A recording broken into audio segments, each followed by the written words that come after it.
how to do a really simple, lazy 3-ingredient hamburger helper. So let's get started. So the 3 ingredients you're gonna need are some Barilla protein penne pasta, some Velveeta cheese, and 16 ounces of ground beef. And this is gonna be a high protein recipe. So if you're counting your protein or want to get more protein in, this will be good for you. So to make this super easy, I'm gonna be using a crock pot because I'm super lazy already. I actually have my crock pot already lined out with one of these slow cooker liners. That way I don't have to clean it after I'm finished cooking. So I already have that already set up. We're gonna go ahead and put in our hamburger and I'll be right back. Okay, so I got my hamburger put in my crock pot and I just mashed it up a little bit. So now we're gonna measure out our protein pasta. Okay, so I got my cup here on my scale. Let me just tear it.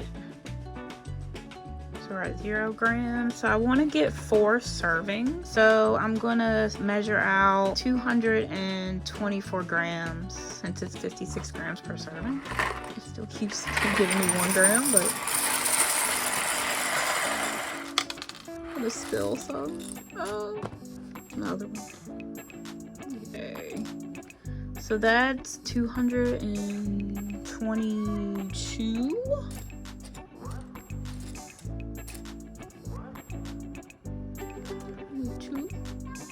Up 223. I need a little bit more, maybe like 1 noodle. 224. Okay, we're at 224. So I'm just going to add in the pasta into our crock pot.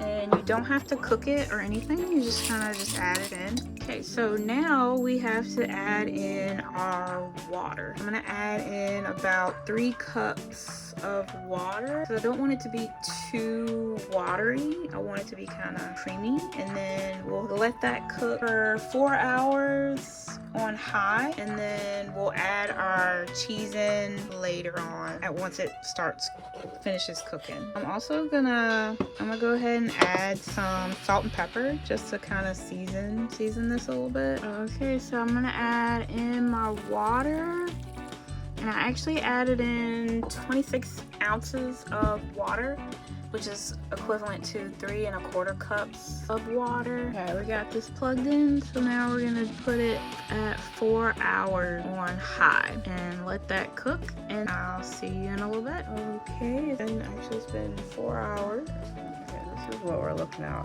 right now. I'm gonna stir it. Looks like the hamburger and stuff is all cooked, and the noodles are done. So I'm gonna add in the Velveeta cheese. We got the cheese in there. We're gonna give it a stir. And this is what we're looking like.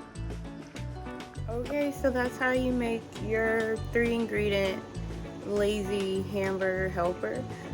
Some tips. I kind of just put this in the crock pot and fell asleep. So the pasta was a little mushy. But if you don't want the pasta mushy, you can just leave it in the crock pot for less time.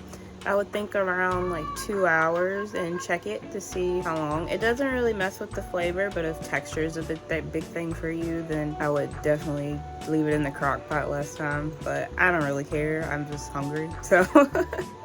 But also, if you want the macros for this, if you're interested, it was 695 calories per serving, 30 grams of protein, 37 grams of fat, and 41 grams of carbs. So if you want to kind of lower the fat on this, you can substitute the beef for ground chicken or even tuna, and that would lower down it would affect your protein macros too and lower down your fat macros. Your carbs would pretty much stay the same. Also, you can add salt and pepper to taste at the end of this if you need a little bit more seasoning. And you can kind of spruce it up too. I didn't have any onions or anything, but you could definitely cook the beef first with some onions and some salt and pepper and seasonings. And then You could add the noodles later after the 2-hour mark. Set it to 4 hours on the crock pot and then cook the meat for 2 hours and then add the pasta and the water and cook those for the last 2 hours, and that would help with the noodles being mushy too. Alternatively, if you don't have a crock pot, you can actually just cook this on the stove. You just cook your hamburger and add your seasonings and stuff to that, and then you just cook your pasta separately and just add them together with the cheese. If this isn't cheesy enough for you after the one pack, you can add another pack of cheese, or you can just add some shredded cheese. But other than that, this actually ended up pretty good. Other than the mushy noodle, that didn't affect taste at all. So if you liked the video and if you tried the recipe, comment below, tell me how you did, and I'll see you in the next one.